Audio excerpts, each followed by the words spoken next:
All right, we're live on Facebook this morning. It's September 9th. I'm in Montgomery. Keith's in New Orleans.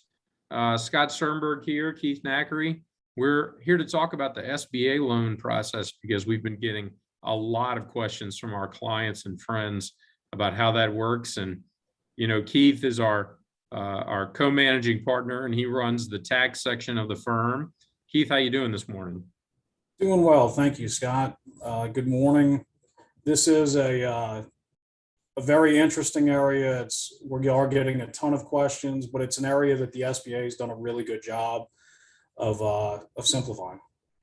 So Keith, will you just give us a quick 5 minutes on how businesses and individuals can apply for SBA assistance after Hurricane Ida? So when we're looking at SBA loans, we have to understand there's three basic loans that are available that are kind of in two different buckets. The first bucket is you had physical property damage. That can be to real estate or it can be to personal property. In these types of loans, the SBA offers loans that are available under 4% for businesses or individuals that can't get loans elsewhere. Or for people who can, it's under 8%. The current interest rate is 1 5/8 right now. So these are really low interest loans, really cheap money to assist in the rebuild. For personal property, you know, this could be used up to $200,000 to rebuild your house. Up to $40,000 to replace personal property like cars, TVs, things along those lines. From a business perspective, the loans can go up to $2 million. And these can be used for damage to real estate, damage to facilities, damaged inventory, replacing that inventory. There's a wide variety of uses.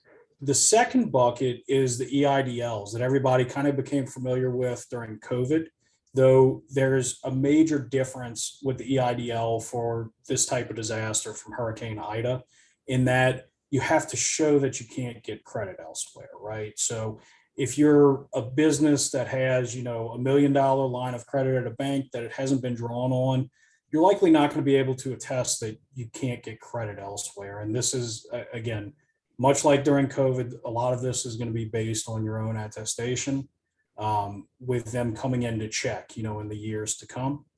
So don't lie on your SBA loans. That's a good piece of advice from we're not your lawyers necessarily, but we're telling you it's good advice. Don't lie on an SBA loan application, right? Yeah, as a general rule, do not lie to the government. Yeah, they will find out.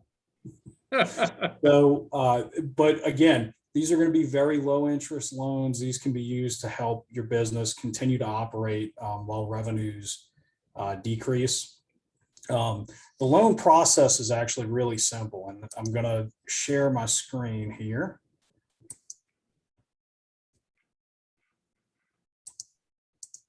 Okay, so you can go to disasterloanassistance.sba.gov /ELA/S. As I said, the SBA has done a really great job in simplifying and streamlining these applications. You literally will go through, figure out which type of loan you're looking for, and then, you know, you can follow the pictures to apply for the loan. You are going to have to create a login when you do this, but it creates an easy way for you to check on the loan status. Often with Keith, can you show the viewers your screen? I'm sorry, are you not seeing that? No, I think you didn't share your screen, just so everybody can see what you're talking about. Okay.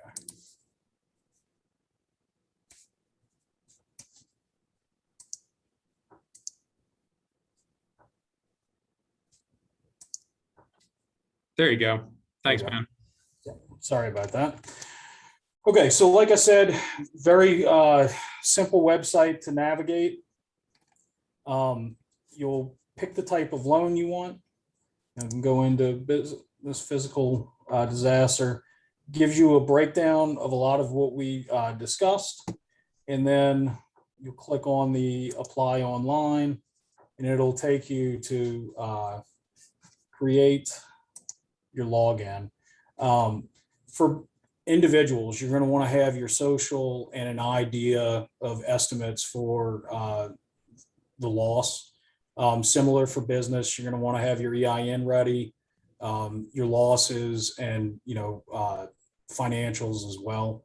But Keith, how are you supposed to know what your loss is if if you're displaced right now? I mean, can you estimate? Like, is that okay? Yeah, good faith estimates are fine. However, you should be getting estimates from professionals. If you have a roof that needs to be replaced, it's a lot better if you have the documentation. Right. So like I just applied because I bought a generator for my house, and I just put the receipt in there, hoping that they would give it back to me. So you're saying that if you need a roof for your house or inventory for your business, it's really great if you could get some kind of an invoice from your distributor or from the contractor so that you can get that repaid, right? Yeah, proof of estimates make it a lot easier and a lot more comfortable to make an attestation at the end that all the information you're providing is correct. Great. Okay. Keith, any final words for folks who are looking at these SBA loans and words of caution? Yeah. Again, just provide the information they're requesting. Make sure you're being truthful with the information provided.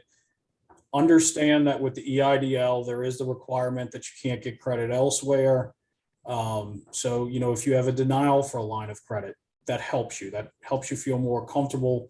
This requirement was waived during COVID, so it's very different than the EIDL loans you may have received during COVID. And these loans can result in a refi of your previously existing loan on your house, possibly, which could reduce your interest rate. So worth looking into, even if the damage is minor.